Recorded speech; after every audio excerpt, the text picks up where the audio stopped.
Nancy Pelosi, the House Minority Leader, will keep the leadership job she's held since 2003. This despite widespread frustration following a disappointing election for Democrats. Pelosi defeated her only challenger, Ohio Congressman Tim Ryan, by a vote of 134 to 63. The last time Pelosi was challenged in 2010, only 43 voted against her.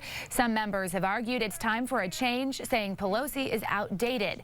Is re-electing Nancy Pelosi the right move for the Democrats? Should they shake up the leadership and reinvent their message? That's our topic this half hour. We want to hear from you on our Fox 26 Facebook page and on Twitter. You can send me a tweet at Sally Mack, Fox 26. Joining us live in our newsroom, our panel led by our senior legal analyst Chris Tritico, public policy analyst Jackie Bally, and Democratic media consultant Mustafa Tamiz. All right, guys, clearly her biggest challenge in more than a decade. It was her biggest challenge, and after the presidential election and Donald Trump's victory, the Democrats have been questioning whether or not they need Mustafa Tamiz. What was your name? Mustafa Tamiz. They need to change. Do we need to, golly, do we need to change leadership, and do we need to change the messaging of the Democratic Party? That's the question Democrats are asking. This was her most significant challenge in her whole leadership position. Well, let me just look at it this way.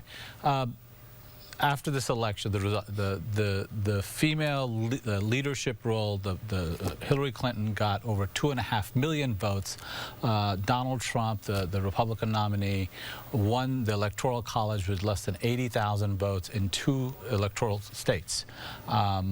Narrowest margin, but claimed that he's got a landslide.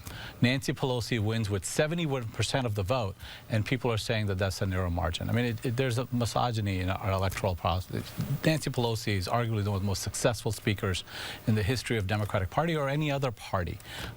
She is going to lead the Democratic Party in winning the House again in the next session. So I don't think that there has to be some reinventing of the Democratic Party. I think we're doing much ado about nothing. Donald Trump is a reality star, and he is an anomaly, and I think we're going to readjust after the next election. The numbers he tells are true, but the Democrats have yet to make any significant gains in the House in 15 years. Yeah, and you know, everyone just suspected that their hand-picked candidate, Hillary Clinton, was going to win in a landslide, and the opposite happened. And you had someone, a neophyte to politics, someone who had never run for public office any time, but he resonated with the voters. And I think in your introductory statements, that's really what's going on.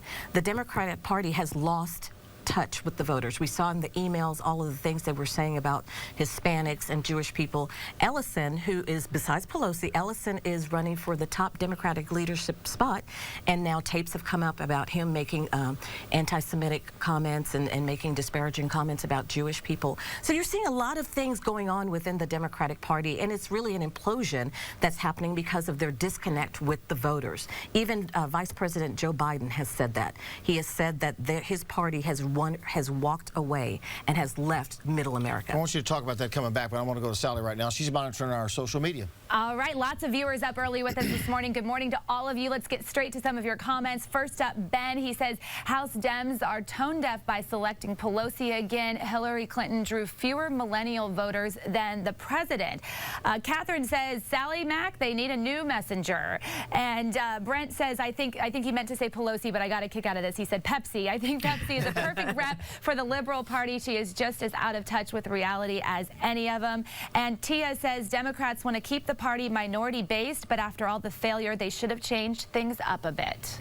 So, and you can see that people are resonating with the idea that maybe it's time to change a leadership of the Democratic Party. And I think the party itself has been making this internal discussion. Your numbers are correct, but that doesn't change the fact that the Democratic Party has not made any gains in at least 15 years. Yeah, there's been, and after elections, when you lose, there has to be a self-evaluation.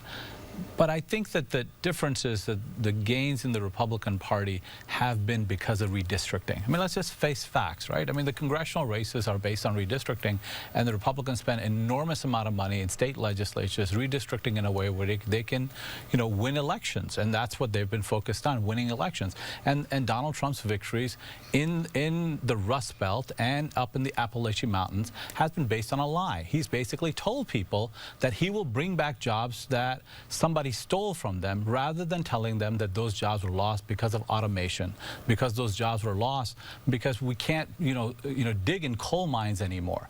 And he's saying that those jobs will come back. And when he can't bring those jobs back, he's going to lose further elections. The Republican Party is going to lose those elections. We'll focus on that in another segment. Let's stick with the Democrats right now. The idea that Mustafa brings up in the beginning about redistricting, the Republicans did spend a very long time. Tom DeLay, if you'll recall, came to Texas and said to the governor, redistrict so that the Republicans will have a majority in Texas. That's a true statement.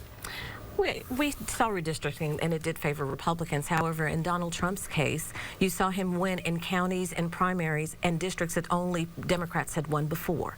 You saw him win with large margins where our current president won in both of his elections. So even though you will hear about redistricting, the fact is Donald Trump won in areas that no one expected him to win, and it's again because his message resonated with middle America. And we got Nancy Pelosi for another term. We'll see where it goes, and we'll be back in the next hour with